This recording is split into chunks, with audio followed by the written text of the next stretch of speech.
Hello everyone, this is Hellession. Welcome to Starbound Modding Tutorials Part 3. As I've said in the previous episode, I am now going to create videos on confusing or advanced topics. This also will be the last episode I am doing myself because I don't really know what others are having problems with in Starbound Modding. If you have any requests on how to do something in Starbound, please send them in comments below. Before getting in, remember that this tutorial will only cover how to create Starbound maps with tiled, not how to create dungeons themselves. Dungeons require lots of different parts, unless it is a micro dungeon, and a full .dungeon file created for it. Let's begin. Step 1. Install tiled. You can easily find it by Google searching it, but if I won't forget, I will also put it in the description. Step 2.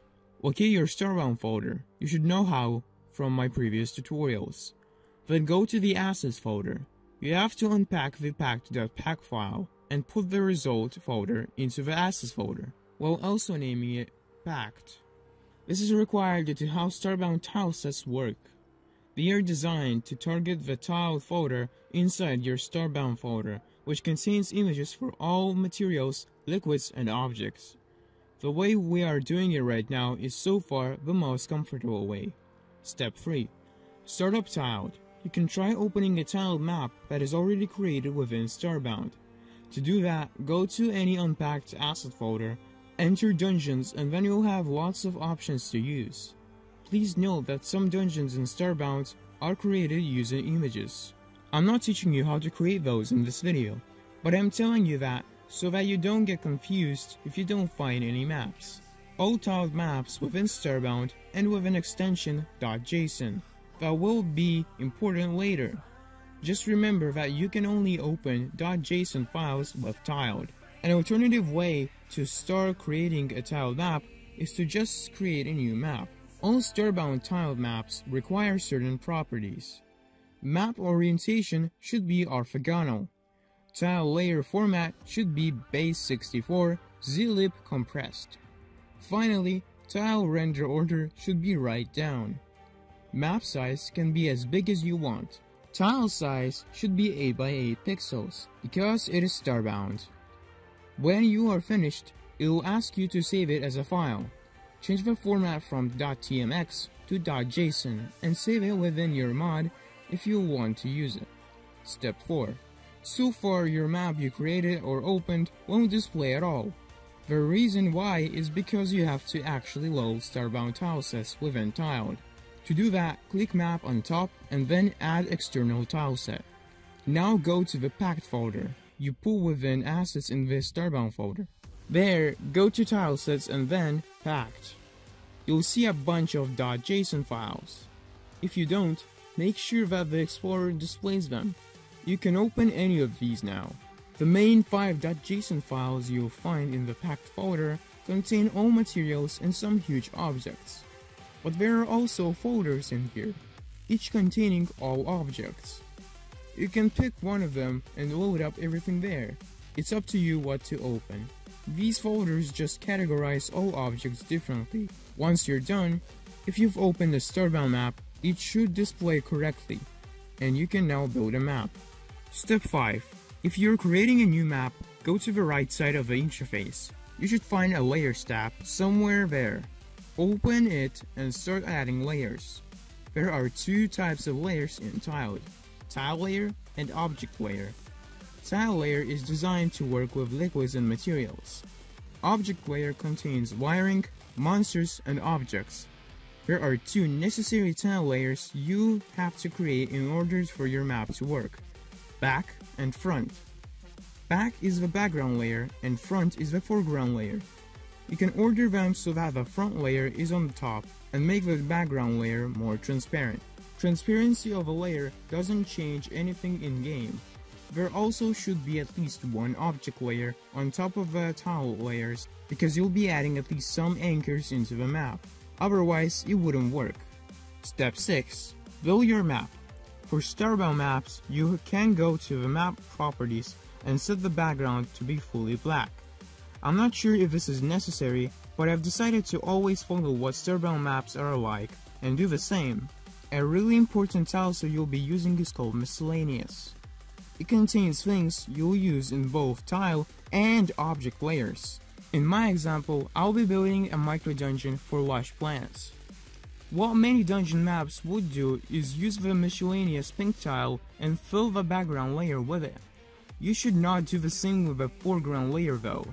If you just don't want anything to be there, simply leave the tile empty. On the other hand, the background layer should not have a single tile that's left empty. To know if a tile is empty, look at the bottom left while hovering over a tile. It should tell the ID of the tile, or if there is none, it should say empty. All empty foreground tiles should be left like that. On the other hand, if you want the tile to actually be air, fill with the first miscellaneous invisible tile in the background. The pink tile stands for you can place whatever you want here. This means it can either be air or ground from the place you'll place your dungeon at. There are special anchors in the miscellaneous tab. These should be placed in an objects layer just like an object would be. These are player start, which indicates the place where a player would spawn, air, which requires the tile to be filled with air on generation, solid, which requires the tile to be solid tile on generation, biome item, which would spawn a random item from the biome tree, which would spawn a tree from the current biome, red anchor, used for connecting with other dungeon parts. Green anchor, yellow anchor, and blue anchors are the same as red anchors. These colored anchors connect with the same color within dungeons. Background air, which requires the tile to be filled with air in the background. And finally, background solid, which requires the tile to be a solid in the background. Now I'll be covering how to do different things in dungeons. Placing an object in your map. Go to your object layer and select the tool Insert Tile. Then select an object and simply click within the map, putting treasure into your map. This only works with objects that act as storages and can store items. Select the container in the object layer and go to its properties. Now add a custom property to the object name parameters. The data type should be string. Now you have to set a JSON object. Start it using curly brackets and set the value named treasure pools.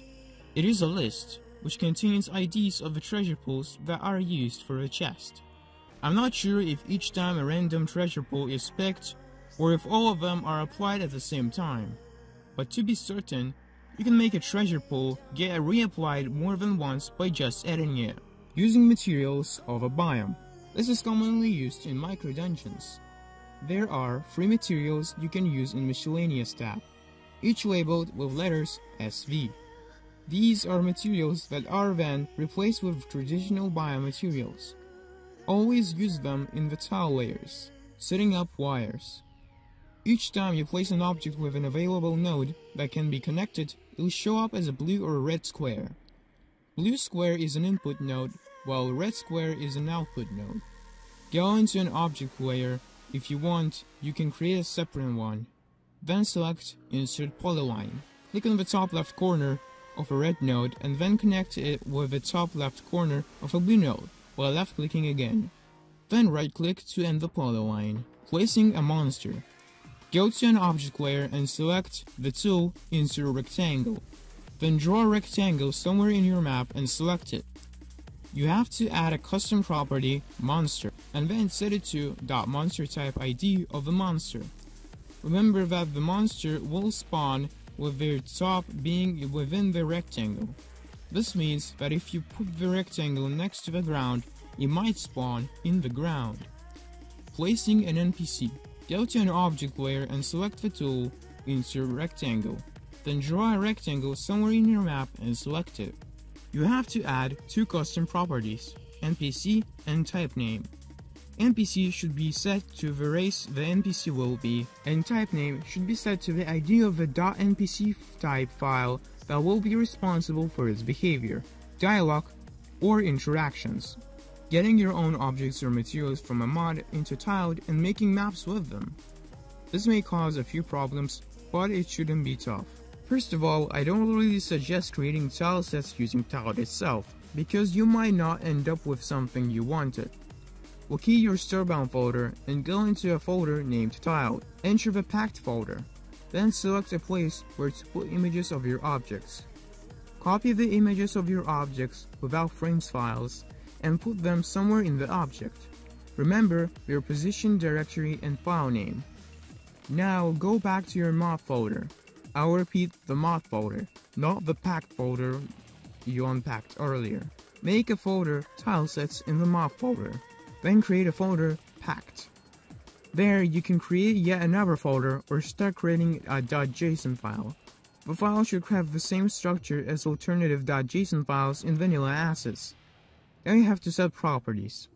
Margin does something I don't know and is always set to 0. Name should be the ID of the tileset and I would recommend it to match the file name. Properties is an object that I've never seen contain a value. Spacing should be 0. Tile count should match the amount of materials or objects that are included in the tileset. The count does not start from 0, unlike the objects you'll be making soon.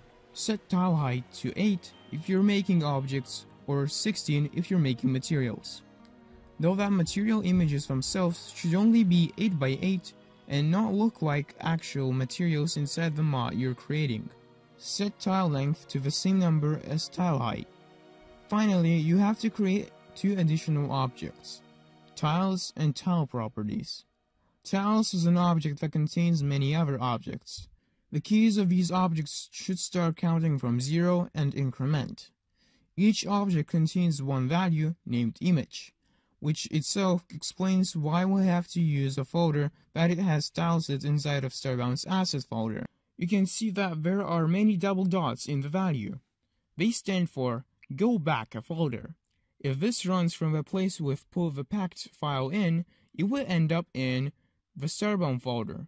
Then it goes to tiled, and then it leads to the image. That is how it works. In tile properties, you have to include objects that have the same name as the objects in images. These contain either 6 or 4 values, 6 if it's an object, 4 if it's a material. 3 important values for some reason contain slashes in their names before the actual key name. Description is the description of the object or a material, although I never really knew how it is used, so for my example, I just put anything. Name matches the object or material string ID. Short description is the name of the object or material in a game. I think this is also not used, so you can set it to whatever you want. Image position X and image position Y are only present for objects and are set to the offsets of the image position from the mouse click. Object exists in objects and simply identifies the object. It is set to the object string ID. Same goes for materials in their value named material, which is set to their corresponding material's string ID. Once you're done setting the file up, save it. Then go to your tiled map and open this tileset just like you've opened a vanilla tilesets. Go to Map and click Add External Tileset. We'll keep the tileset in your mod and it should work. If you have any requests for tutorials, comment them down below. If I'll know how to complete the requested topic, I'll make a video on it. Thank you for watching.